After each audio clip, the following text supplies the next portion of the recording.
सभी और गति का पता चलता है।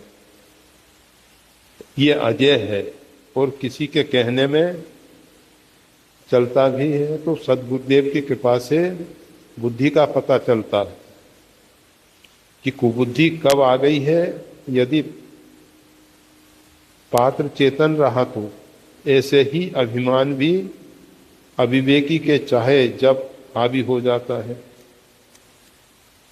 लेकिन चित्त का पता नहीं चल पाता तब कैसे चूक हो गई। कृपा कर इसके स्वभाव शक्ति उपयोग के बारे में समझाएं।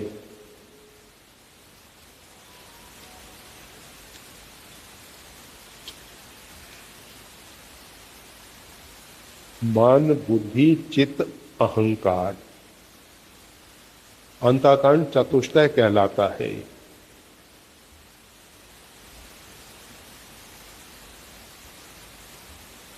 जैसे एक व्यक्ति अगर भोजन बनाने का काम कर रहा है तो उसको रसोइया कह देते हैं। ठाकुर जी की सेवा पूजा करता है तो पुजारी कह देते हैं। कोठार भंडार संभालता है तो कोठारी कह देते हैं। व्यक्ति एक है परंतु कार्य भेद से उसकी संज्ञा अलग अलग हो जाती है। इसी प्रकार से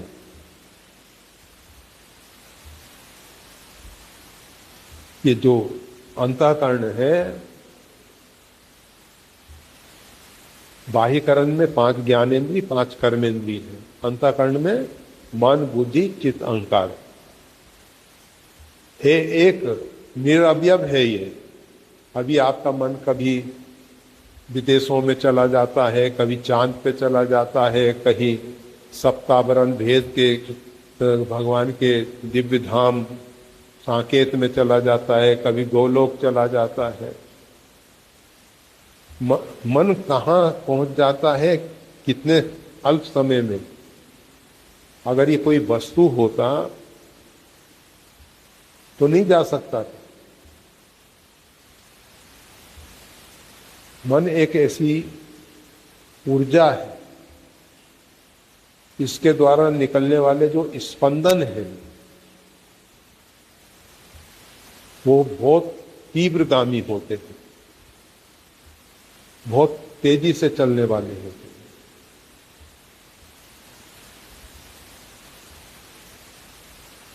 हजारों मील दूरी पे कोई घटना घटित होती है, हमारा कोई परिचित व्यक्ति वहाँ है, उसके मन में हमारे प्रति भाव पैदा होता है, चिंतन होता है और यहाँ बैठे हुए हमारे चित्त में उसका आभास होता है। ये क्या है?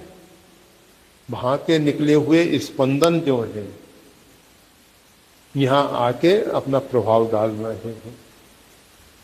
तो मन जो है बहुत तीव्र गति से चलने वाला है और मन का कार्य क्या है? संकल्प विकल्प करना। मन जो है ये करना चाहिए, ये करना चाहिए, ऐसा करेंगे, ऐसा करेंगे, फिर उस पर मनन करता है। ऐसा करेंगे तो ऐसा हो जाएगा, ऐसा होगा तो ऐसा हो जाएगा, ऐसा उसने किया था भूतकाल में तो उसके साथ ऐसा हो गया था, उसने ऐसा, अर्थात मनन करता रहता है उस विषय में। बुद्धि जो है निर्णय देती है, ऐसा करो या ना करो। मन में विचार आया कि चलो महाकाल का दर्शन करना, बुद्धि ने निर्णय दे दिया कि हाँ चलो महाकाल का दर्शन करने। 5 ज्ञानेंद्रिय 5 कर्मेंद्रिय और मन सब एक साथ होके महाकाल के दर्शन के लिए पहुंचे। महाकाल का दर्शन किया। दर्शन करने के बाद अहंकार ने कहा कि मैंने महाकाल का दर्शन किया। ये अहंकार महाशय ऐसे हैं, इन्होंने कुछ नहीं किया है। 5 ज्ञानेंद्रिय 5 कर्मेंद्रिय और मन बुद्धि, इन सब के मिलने से ये कार्य संपादित हुआ है। और जब कार्य संपादित हो गया तो अहंकार कहता है मैंने किया। और वो जो संस्कार है वो चित्त में इकट्ठे होते हैं, उससे हमारे संचित कर्म बनते हैं, और वो संचित कर्म जो हैं फिर प्रारब्ध बनाते हैं, और प्रारब्ध को फिर हम एक जीवन में भोगने के लिए मजबूर होते हैं, बाध्य होते हैं। वैसा ही हमको भोगना पड़ता है जो प्रारब्ध है। प्रारब्ध को भोगते हुए नवीन कर्म करने के लिए मानव शरीर में स्वतंत्रता है। तो ये चित्त के विषय में पूछा है। चित्त में संग्रहालय है, वो असंख्य जन्मों का हमारे कर्मों का संचय वहां हो रहा है, इकट्ठे हैं वहां। उसके विषय में हमको नहीं समझ में आता। परमात्मा की ये जो मानव शरीर की रचना है इतनी सूक्ष्म और इतनी विस्तृत,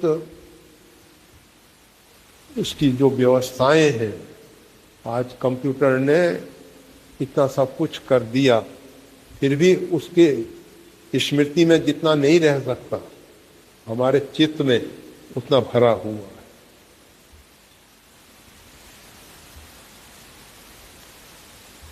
ये भगवान ने विचित्र रचना बनाई है।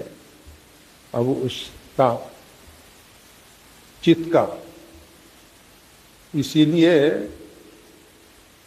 जो हमने अभी तक भूतकाल में, मतलब आज से पूर्व जितने भी कर्म किए हैं उन सब का संग्रह है वो, और असंख्य जन्मों का संग्रह, एक जन्म का नहीं। ये जीव जो है परमात्मा का अनादि अंश है, कोई आज से नहीं है। जब से परमात्मा है तब से सृष्टि है, तब से जीवात्मा है। ये कभी भी अलग नहीं होते हैं। परमात्मा से सृष्टि अलग नहीं है, परमात्मा से जीव अलग नहीं, जीव से सृष्टि अलग नहीं है, जीव से परमात्मा अलग नहीं। तो बस इस विषय में इतना ही पर्याप्त है। वीडियो देखने के लिए धन्यवाद। श्री गुरुदेव की वाणी का और ज्यादा लाभ लेने के लिए कृपया हमारे चैनल को लाइक और सब्सक्राइब करना ना भूलें। चैनल का लिंक डिस्क्रिप्शन बॉक्स में उपलब्ध है। जय श्री राम।